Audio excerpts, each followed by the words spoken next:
Thank you, white people, for coming out. Thank you. Y'all look so happy, all engaged and stuff. White people say the funniest things. The other day, my white coworker said to me, I haven't worked out all day, and I feel so fine. I haven't worked out since the summer of Sam, and I don't give a damn. And it's 2006, and it still kills me how much we still don't know about one another's culture. Like, there's still a lot that white people don't know about black hair. Like, we could come into work on Monday with a short Florida Evans afro, and on Tuesday, we could have a long, flowing Crystal Gale weave, and you guys would think we grew it from the roots in a day.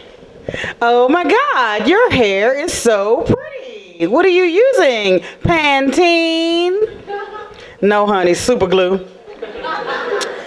And I study white people, consider myself to be a whiteologist. So the other day I'm listening to one of your radio stations. This cute song was on. Britney Spears, Oops, I Did It Again. I'm like, well, let me pay attention to what she did again. She played with someone's heart. How sweet. I turned the station to hear what the sisters talking about. We got songs like Erykah Badu. I'm getting tired of your You don't ever buy me nothing. Or Destiny's Child, you're trifling, good for nothing kind of brother. Or my favorite, I hate you so much right now. Ah! This sister was so mad, she put a ah in the song, and I felt her pain. Then I was watching one of your movies, Sweet Home Alabama. That's where this nice white guy shuts down an entire Tiffany so he can take his girlfriend through there in the middle of the night so she can pick out her engagement ring undisturbed. How sweet. I'd be lucky to get a brother to shut down the 99-cent store for me. It's sad. Then the other day, my coworker, her boyfriend came to pick her up, and he had flowers and candy and a card, and he opened the car door for her, and from the speakers I heard, you are everything, and everything is you. My ex-boyfriend came to pick me up with a car full of empty Snickers wrappers, blasting, move, bitch, get out the way. Get out the way, bitch. I've never been so embarrassed in my life. And another thing, black people, we do like a lot of rap music. I will admit that. Yes, we do. But I tend to pay attention to the lyrics. Like, there's this rapper named 50 Cent, and he has this song called P.I.M.P. And the lyrics are, I don't care what you heard about me, but a bitch can't get $1 out of me. I'm like, first of all, why do I have to be a bitch? Secondly, if I can't get $1 out of you, you can't get out of me. And these rappers kill me. They live in a strip club. They're not using dollars. What are they using? Skittles? Come here, girl. Give me this lap dance for this Skittle. What's wrong? You don't like the yellow ones? I don't know. It's hard out here dating. I'm in my 30s now, and I'm single, desperate, and frustrated. And the only thing worse than being single, desperate, and frustrated is having a mother who's more frustrated about it than you are. My mother lives all the way on the East Coast, but she calls me every night to find out whether or not I found a man yet. So this is the conversation. Have you found a man? Have you found a man yet? Is there a man on the horizon? Every woman needs a man. I'm like, Mom, you really have to stop stressing me out. She's like, just get you a fixer-upper. Like, she thinks my standards are too high. She's like, go find you a garbage man or a bus driver. Look under a few manholes. Like, there's just gonna be some men just under the manhole looking up like, where you been, girl? We've been waiting for you. It's hot in here. And my mother would use every opportunity to try to hook me up with somebody. A couple months ago, my grandfather died, and we're at the funeral home supposedly grieving. I hear my mother in the back of the funeral home trying to hook me up with the mortician. And she sounds like Ceely's father in the movie The Color Purple. Alycia is old as any house, but she's no stranger to hard work. She ain't fresh, though, but I expect you know that. I've never been so embarrassed in my life. I run to the back of the funeral home trying to stop this. I'm like, Ma, you really need to cut this out. And then I see the mortician. He's actually a handsome guy. And he has on a typical mortician's uniform, the black suit and the black Reeboks, in case he has to run out at a moment's notice and pick up a cadaver. And so I'm listening to him talk, and I'm like, you know what, you got to find the good in everything. He is a mortician, and I am always running late for work. So at least this way he can make my face up while I'm still asleep.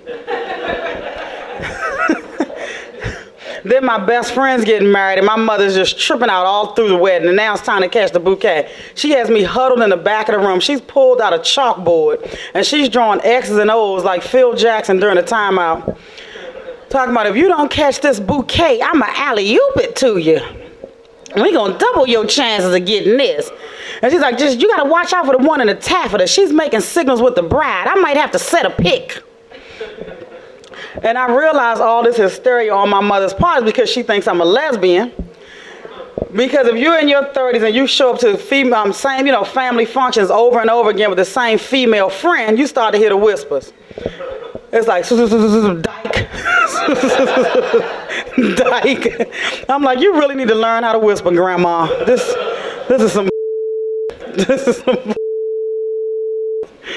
And I end up watching a lot of television. I love reality shows. I cannot get enough of them. American Idol, I don't care what the show is. Being Bobby Brown, I don't care. I love them all. But I feel like if you're going to name a show something, I need to understand why you're calling that. Like if you're going to call a show Survivor, I want to feel like I'm watching somebody survive something really serious. Like put a 400-pound sumo wrestler on the top floor of Whitney Houston and Bobby Brown's house with some crack. If that sumo wrestler makes it down the steps and out that front door still holding that crack, he is a survivor. Or Temptation Island, put Michael Jackson and R. Kelly on a deserted island with a supersized Chuck E. Cheese and 2 bags of tokens. That's all the temptation you need. And you knew R. Kelly was a pedophile if you just listen to his lyrics. He had songs like, "My mind's telling me no." His mind is telling him no because she's 12. And Michael Jackson, he's the best and the worst of America all rolled into one. Only in America could a little poor black boy from Gary, Indiana grow up to become a rich Persian woman. I heard Michael Jackson and R. Kelly was starting a new university called Brigham Young.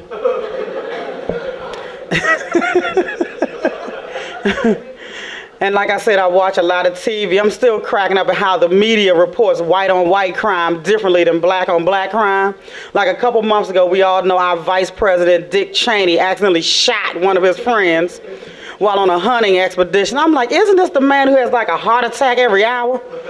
Dick Cheney shouldn't have anything in his hands, not even his own penis. And they reported that Dick Cheney had like one beer at lunch, but they forgot to mention the 12 vodka tonics he had for breakfast.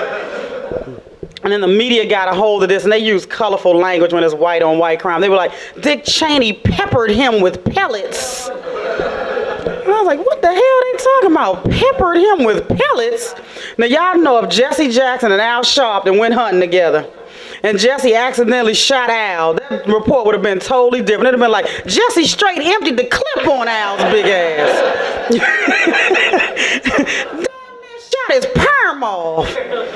And it was reported that Jesse turned the gun to the side like a homeboy in a John Singleton film. Peppered him with pellets. But PETA, the People for the Ethical Treatment of Animals, released a statement about this accident. They said, better Mr. Whittington than the quail. Dick Cheney's lesbian daughter released a statement. She said, I tried to warn you, all dicks are bad. And Mr. Whittington himself even released a statement from his deathbed. He said, it's hard out here for a pimp. My name is Alycia Cooper. That's my time.